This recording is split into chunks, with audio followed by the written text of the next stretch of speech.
ಏನು ಮಾತಾಡ್ತಾ ಇದೆಯಾ ಅನ್ನೋ ಪ್ರಜ್ಞೆನಾದ್ರೂ ನಿನಗಿದೆಯೇನಮ್ಮ? ಹಾಂ, ಪಾರ್ವತಿ ನಿನ್ನ ಮಗು ತಾಯಿ ಆದರೆ ನೀನು ಯಾರು? ನೀನು ಆ ಮಗುನ ಹೆತ್ತೋಳು.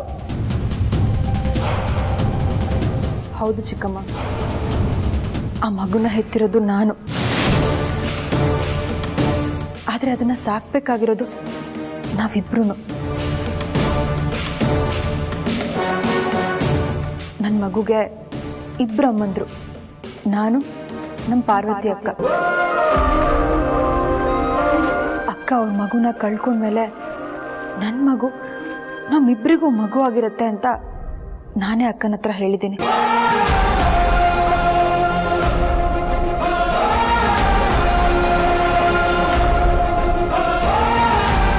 ನೋಡಮ್ಮ ಜನನಿ, ಕೆಲವೊಂದು ಕೇಳಕ್ಕೆ ಚಂದ, ಇನ್ನು ಕೆಲವು ಸಿನಿಮಾದಲ್ಲಿ ಮಾತ್ರ ನಡೆಯಕ್ಕೆ ಸಾಧ್ಯ. ನಿಜ ಜೀವನದಲ್ಲಿ ನಡ್ಸಕ್ಕೆ ಹೋದ್ರೆ ನಾವೇ ಏನೋ ಒಂದು ಎಡವಟ್ಟಿಗೆ ದಾರಿ ಮಾಡಿಕೊಟ್ಟಾಗತ್ತೆ. ಈಗ ನಿಮ್ಮ ಪಾರ್ವತಿ ಅಕ್ಕ ಏನಾದರೂ ಸಾಧನೆ ಮಾಡೋವರೆಗೂ ಈ ಮನೆ ಹೊಸಲು ತುಳಿಯಲ್ಲ ಅಂತ ಶಪಥ ಮಾಡಿದ್ಲು. ಆದರೂ ಈಗ ಮಗುನ ನೋಡಕ್ಕೆ ಇಲ್ಲಿ ಬಂದು ಹೋಗಿ ಮಾತಿದಳ್ತಾನೆ, ಅಷ್ಟು ಸಾಲದ? ಮತ್ ಯಾಕಮ್ಮ ಮಗುನ ಪಾರ್ವತಿ ಹತ್ರ ಕಳಿಸ್ದೆ? ಅದು ಅಲ್ಲದೆ ಮಗುನ ಪಾರ್ವತಿ ಹತ್ರ ಕಳಿಸಿ ಅವ್ರ ಅಮ್ಮನ ಹತ್ರ ಕಳ್ಸಿದೀನಿ ಅಂತ ಹೇಳ್ತಿದೀಯಲ್ಲ.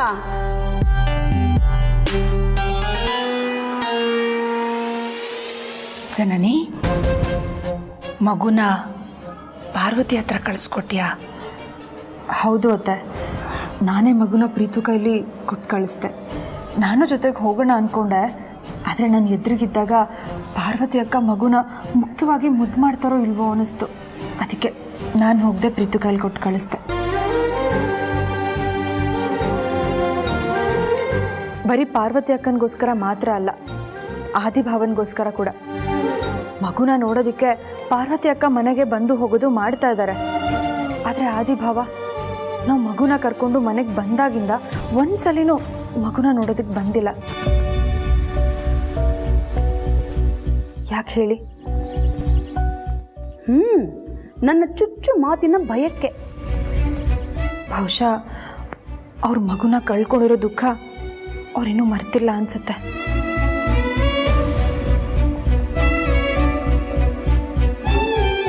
ಹೌದು, ನಮ್ಮ ಸಮಾಧಾನದ ಮಾತುಗಳು ಅವನ ದುಃಖನ ಮರ್ಸಕ್ಕಾಗಲ್ಲ.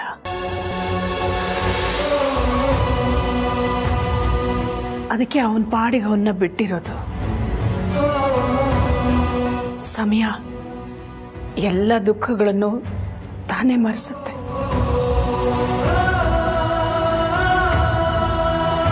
ಈಗ ನಾನು ಮಗುನ ಅಲ್ಲಿ ಕಳ್ಸಿರೋದು ಕೂಡ ಅಕ್ಕ ಭಾವ ಇಬ್ರು ತಮ್ಮ ಮಗುನ ಕಳ್ಕೊಂಡಿರೋ ದುಃಖನ ಮರೀಲಿ ಅಂತಾನೆ ಅತ್ತೆ. ನನ್ನ ಮಗು ಜೊತೆ ಆದಿಭಾವನು ಸ್ವಲ್ಪ ಟೈಮ್ ಸ್ಪೆಂಡ್ ಮಾಡಿ ಅದನ್ನ ಮುದ್ದಾಡಿದ ಮೇಲೆ ಮಗುನ ಕರ್ಕೊಂಡು ಬಾ ಅಂತ ಪ್ರೀತಿಗೆ ಹೇಳಿ ಕೊಟ್ಟು ಕಳಿಸ್ದೆ. ಎಂಥ ಒಳ್ಳೆ ಮನಸ್ಸಮ್ಮ ನಿಂದು ಜನನಿ. ನಮ್ಮ ಮನೆತನಕ್ಕೆ ತಕ್ಕ ಸೊಸೆ. ಆ ದೇವರು ನಿನ್ನನ್ನು ಸದಾ ಚೆನ್ನಾಗಿಟ್ಟಿರಲಿ.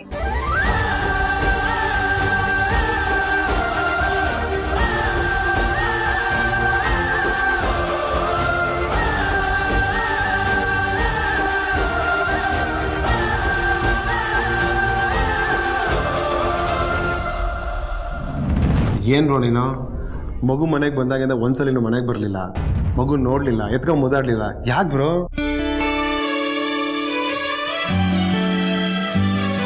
ಈ ರಾಜ್ಕುಮಾರಿನೋ ನನ್ನ ದೊಡ್ಡಪ್ಪ ಬಂದಿಲ್ಲ, ನನ್ನ ಮಾತಾಡಿಸ್ಲಿಲ್ಲ ಅಂತ ಒಂದೇ ಸಮ ಹಠ ಮಾಡ್ತಿದ್ಲು. ಅದಕ್ಕೆ ಜನನಿ ಕೊಟ್ಟು ಕಳಿಸಿದ್ಲು.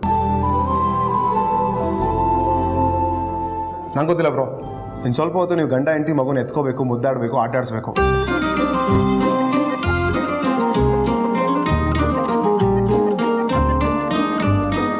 ಇಲ್ಲ ಅಂದರೆ ಇಲ್ಲೇ ಬಿಟ್ಟು ಹೋಗ್ತೀನಿ.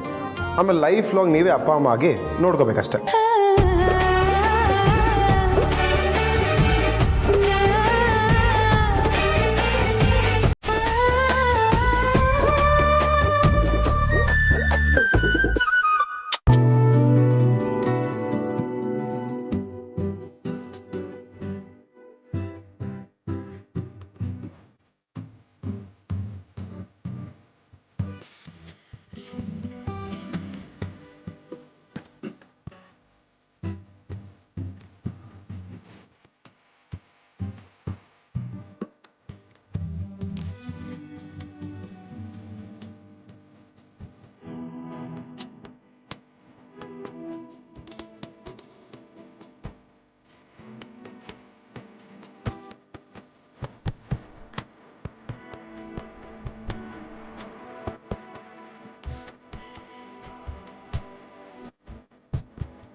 ಮಾಡಿದ್ದೀರಾ?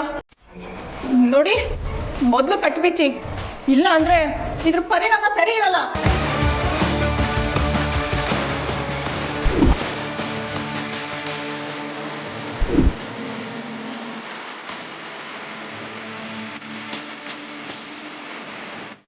ಏನಾಗ್ಬೇಕು ನಿಮ್ಗೆ? ಇನ್ಫಾರ್ಮೇಶನ್. ಯಾವ್ದ್ರ ಬಗ್ಗೆ? ಇತ್ತೀಚೆಗೆ ನಿಮ್ಮ ಹಾಸ್ಪಿಟಲ್ ನಡೆದಿರೋ ಒಂದು ಡೆಲಿವರಿ ಕೇಸ್ ಬಗ್ಗೆ. ಅರ್ಸನ್ಕೋಟೆ ಅಖಿಲಾಂಡೇಶ್ವರಿಯ ಇಬ್ಬರು ಸೊಸೆಗೂ ನಿಮ್ಮ ಹಾಸ್ಪಿಟ್ಲಲ್ಲೇ ತಾನೇ ಡೆಲಿವರಿ ಆಗಿರೋದು? ಹೌದು, ಅವ್ರ ದೊಡ್ಡ ಸೊಸೆ ಪಾರ್ವತಿ ಮಗು ಹೋಯ್ತು. ಅದು ಓಕೆ, ಆದ್ರೆ ಜನನಿ ಮಗು ಬದುಕ್ತು ತಾನೆ? ಜನನಿಗೆ ಡೆಲಿವರಿ ಮಾಡಿಸಿದ ಡಾಕ್ಟರ್ ನೀವೇ ತಾನೆ? ಹೌದು ಮೇಡಮ್. ಅದು ಗೊತ್ತಾಗಿನೇ ನಿಮ್ಮನ್ನ ಇಲ್ಲಿಗೆ ಪ್ರೀತಿಯಿಂದ ಕರ್ಸ್ಕೊಂಡಿರೋದು. ಬಟ್ ಜನನಿ ಮಗು ಹೇಗ್ ಬದುಕ್ತು? ಹೇಗೆ ಅಂದ್ರೆ? ಜನನಿ ಮಗು ಹುಟ್ಟಿದ ಕೆಲವೇ ಕ್ಷಣಗಳಲ್ಲಿ ಸತ್ತೋಗ್ಬೇಕಿತ್ತು. ಅಂಥದ್ರಲ್ಲಿ ಅದು ಬದುಕಿದ್ದು ಹೇಗೆ? ಇದ್ರಲ್ಲಿ ಏನೋ ಗೋಲ್ಮಾಲ್ ನಡೆದಿದೆ. ಆ ಗೋಲ್ಮಾಲ್ನ ನೀನೇ ನಡೆಸಿರೋದು ಅಂತ ನಂಗೆ ಡೌಟ್ ಇದೆ. ನನ್ನ ಡೌಟನ್ನ ಕ್ಲಿಯರ್ ಮಾಡಿದ್ರೆ ನೀನು ಬದುಕೋತ್ಯಾ, ಇಲ್ಲ ಅಂದ್ರೆ ಹೇಳ್ತೀನಿ.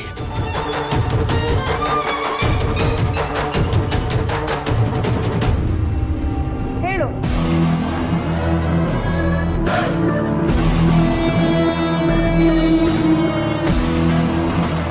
ಹೇಳು. ಅಲ್ಲಿ ಸತ್ತಿದ್ದು ಪಾರ್ವತಿ ಅವ್ರ ಮಗು ಅಲ್ಲ,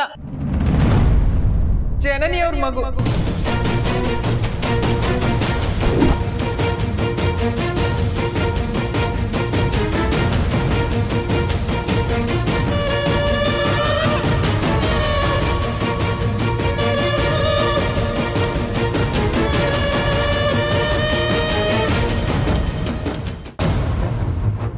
ಪ್ರೀತು, ಪಾಪು ಕರ್ಕೊಂಬಂದು ತುಂಬ ಹೊತ್ತಾಯಿತು.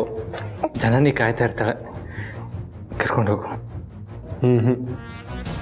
ನಾನು ಕರ್ಕೊಂಡು ಹೋಗಲ್ಲ.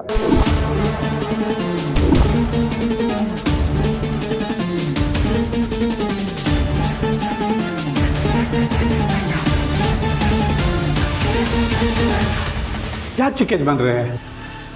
ಯಾಕಂದ್ರೆ ಮಗು ನಂದಲ್ಲ.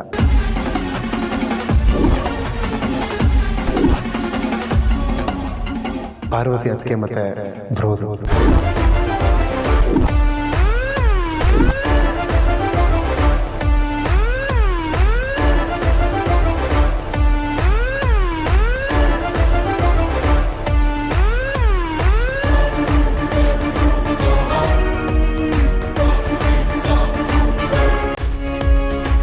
ಅವ್ರ ಮಗು ಅಂದ್ಕೊಂಡು ಈಗ ನನ್ನ ಮಗುಗೆ ನೀವು ಎತ್ಕೊಂಡು ಮುದ್ದಾಡಿಸಿ ಆಶೀರ್ವಾದ ಮಾಡಬೇಕು.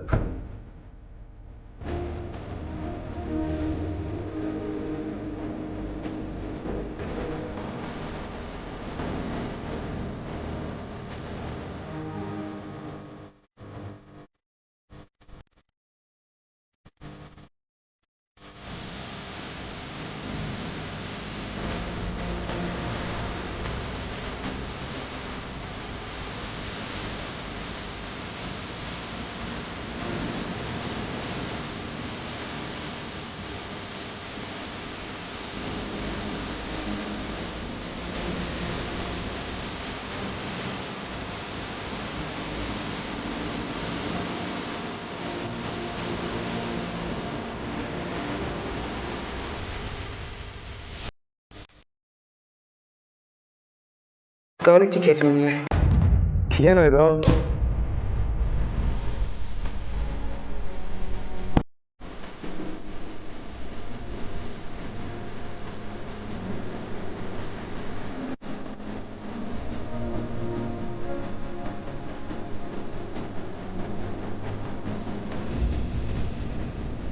ಅಕ್ಕಂಗೆ ಹೆಣ್ಮಗು ಆಗುತ್ತೆ ಅಂತ ನನ್ನ ಪಾಕೆಟ್ ಮನೇಲಿ ಒಂದು ಪುಟ್ಟು ರೇಷ್ಮೆ ಲಂಗ ತಂದಿದ್ದೆ. ಇದನ್ನ ಇವಳು ಕೊಡ್ಬೋದಾ?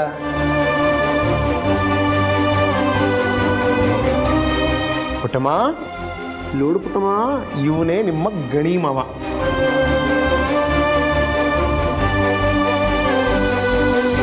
ನಿನಗೆ ತಿಳುವಳಿಕೆ ಬಂದ ಮೇಲೆ ಮ್ಯಾಕ್ಸಿಮಮ್ ಇವನನ್ನೇ ಗೊಳಕೋಬೇಕು, ಸರಿನಾ?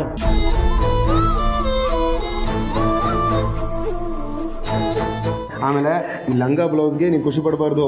ಇವನ ಹತ್ರ ನಿನಗೆ chocolates, ice creams, ribbons, colour pencils, drawing book, ನಿಂಗೆ ಏನು ಬೇಕು ಎಲ್ಲನೂ ಕೊಡಿಸ್ಕೋಬೋದು, ಅದು ಹಕ್ಕಿನಿಂದ.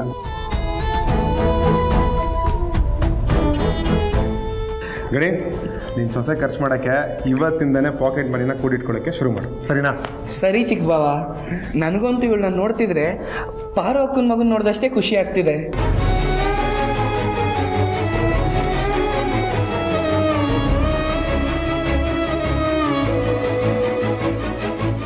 ಈ ಮಗು ನಿಮ್ಮ ಅಕ್ಕನ ಮಗುನೇ ಕಣೋ ಗಣಿ.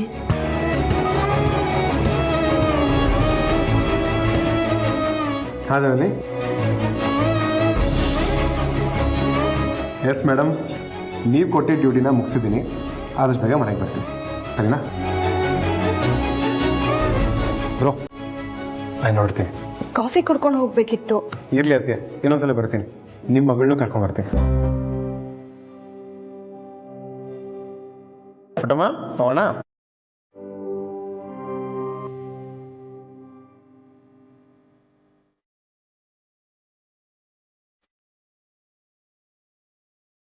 ಅಭ್ಯಾಸ ಮಾಡ್ಕೊಳ್ತಿದ್ದೀನಿ. Bye madam. ಬಾಯ್. ಹೋಗಿ ಬರ್ತೀನಿ, ಸಾಧ್ಯ ಹೋಗಿ ಬರ್ತೀನಿ.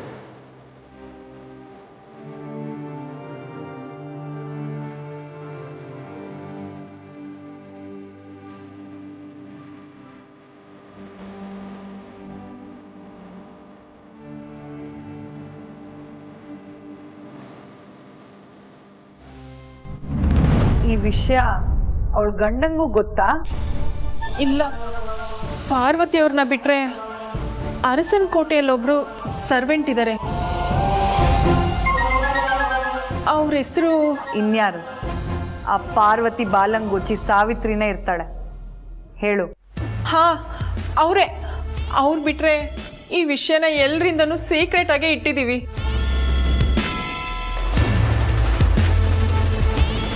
ಸಿಕ್ಬೇಕಾಗಿರೋ ಇನ್ಫಾರ್ಮೇಶನ್ ಸಿಕ್ಕಾಯ್ತು. ಇವಳನ್ನ ಕಳಿಸು.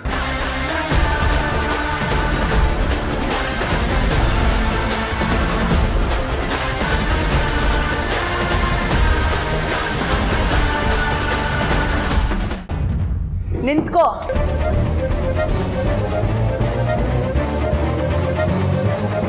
ನೀನ್ ಇಲ್ಲಿಗೆ ಬಂದಿರಲಿಲ್ಲ.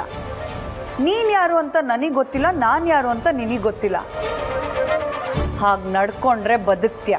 ಅದನ್ನ ಬಿಟ್ಟು ಇಲ್ಲಿಂದ ಹೊರಗೋಗ್ತಿದ್ದಂಗೆ ಆದಿತ್ಯಂಗೋ ಅಖಿಲಂಗೋ ಫೋನ್ ಮಾಡಿ ಹೀಗೀಗಾಯ್ತು ಅಂತ ಹೇಳಿದ್ಯೋ, ಆಗ ನಿನ್ನ ಫ್ಯಾಮಿಲಿ ರಿಸ್ಕಿಗೆ ಸಿಕ್ಕಾಕೊಳ್ಳುತ್ತೆ. ಯಾಕೆ ಅಂದರೆ ನಿಮ್ಮಿಂದಾನು ಕ್ರೈಮ್ ಆಗಿದೆ. ಅಖಿಲಾಂಡೇಶ್ವರಿ ದೊಡ್ಡ ಸೊಸೆ ಮಗು ಸತ್ತಿದೆ ಅಂತ ಸುಳ್ಳು ಹೇಳಿ ಅದೇ ಮಗು ಕಳ್ಕೊಂಡಿರೋ ಜನನಿ ಪಕ್ಕದಲ್ಲಿ ಮಲಗಿಸಿದಿರಾ. ನೀವು ಮಾಡಿರೋದು ಕ್ರೈಮೇ ತಾನೆ. ಸೊ ನಾನು ನಿನ್ನನ್ನು ಕಿಡ್ನಾಪ್ ಮಾಡಿರೋ ವಿಷಯನ ಅಖಿಲ ಫ್ಯಾಮಿಲಿಲಿ ಯಾರಿಗೇ ಹೇಳಕ್ ಹೋದ್ರು ನೀನ್ ಮಗುನ ಎಕ್ಸ್ಚೇಂಜ್ ಮಾಡಿರೋ ವಿಷಯನೂ ಹೇಳಬೇಕಾಗತ್ತೆ. ಆಗ ಅಖಿಲ ನಿನ್ನನ್ನು ಸುಮ್ಮನೆ ಬಿಡ್ತಾಳಾ? ಒಂದ್ ವೇಳೆ ಅವಳು ಕ್ಷಮಿಸಿದ್ರು ನನ್ನ ಕೈಯಲ್ಲಿರೋ ಈ ರಿವಾಲ್ವರ್ ಮಾತ್ರ ನಿನ್ನ ಕ್ಷಮಿಸಲ್ಲ. ಇಲ್ಲ ಇಲ್ಲ, ಯಾರಿಗೂ ಹೇಳಲ್ಲ. ದಯವಿಟ್ಟು ನನ್ನ ನಂಬಿ ಇಲ್ಲಿಂದ ಹೋಗೋದಿಕ್ ಬಿಡಿ ಪ್ಲೀಸ್. ತಿರುಗಿ ನೋಡ್ದೆ ಹೋಗ್ತಾ ಇರು.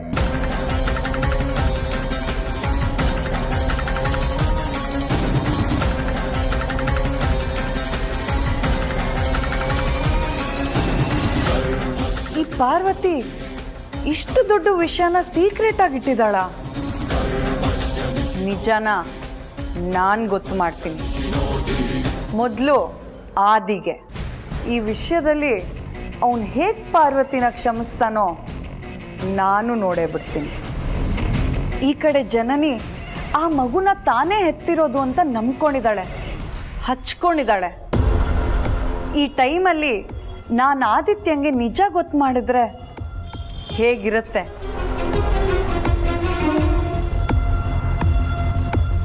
ಅವನು ಒಂದೇ ಒಂದು ಕ್ಷಣಕ್ಕೆ ತನ್ನ ಮಗು ಅಂತ ಸ್ವಾರ್ಥದಿಂದ ಸ್ಟೆಪ್ ತಗೊಂಡ್ರೆ ಸಾಕು, ಇಡೀ ಅರಸನ್ ಕೋಟೆ ಒಗ್ಗಟ್ಟನ್ನ ಛಿದ್ರ ಮಾಡೋದು ಗ್ಯಾರಂಟಿ.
ಒಂದು ಕ್ಷಣ ಅದನ್ನ ನೆನೆಸ್ಕೊಂಡ್ರೆ ಮೈಯೆಲ್ಲ ರೋಮಾಂಚನ ಆಗ್ತಾ ಇದೆಯಲ್ಲ. ಆ ಮಗುನ ಎತ್ಕೊಂಡಿದ ತಕ್ಷಣ ಇದು ನನ್ನ ಮಗುನೇನೋ ಅಂತ ಅನ್ನಿಸ್ಬಿಡ್ತು. ಇನ್ನೇನಾದರೂ ನಿಜಕ್ಕೂ ಆ ಮಗು ನಂದೇ ಆಗಿದ್ದಿದ್ರೆ ಎಂಥ ಅದ್ಭುತವಾದ ಅನುಭವ ಆಗ್ಬೋದು. ನನಗೆ ಹೀಗಾಗಿರ್ತಿರ್ಬೇಕಾದ್ರೆ ಪಾರ್ವತಿಗೆ ಆ ಮಗುನ ನೋಡಬೇಕು, ಅದನ್ನು ಎತ್ಕೋಬೇಕು, ಅದನ್ನು ಮುದ್ದಾಡಬೇಕು ಅಂತ ಅನ್ಸೋದ್ರಲ್ಲಿ ಯಾವ ತಪ್ಪು ಇಲ್ಲ.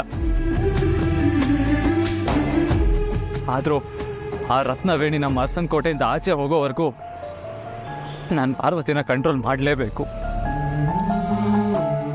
ಇಲ್ಲೋ ನಾನು ಪ್ರೀತು ಮಗು ಬಗ್ಗೆ ಇಷ್ಟೊಂದು ಫೀಲ್ ಮಾಡ್ಕೊಳ್ತಾ ಇರೋದು ಯಾವುದೇ ಕಾರಣಕ್ಕೂ ಪಾರ್ವತಿಗೆ ಗೊತ್ತಾಗಬಾರ್ದು. ಅವಕ್ಕೇನಾದರೂ ಗೊತ್ತಾದರೆ ನನಗೆ ಮಗುನ ಎತ್ಕೊಡೋ ಶಕ್ತಿ ಇಲ್ವಲ್ಲ ಅಂತ ಕೊರಗಕ್ಕೆ ಶುರು ಮಾಡ್ತಾಳೆ.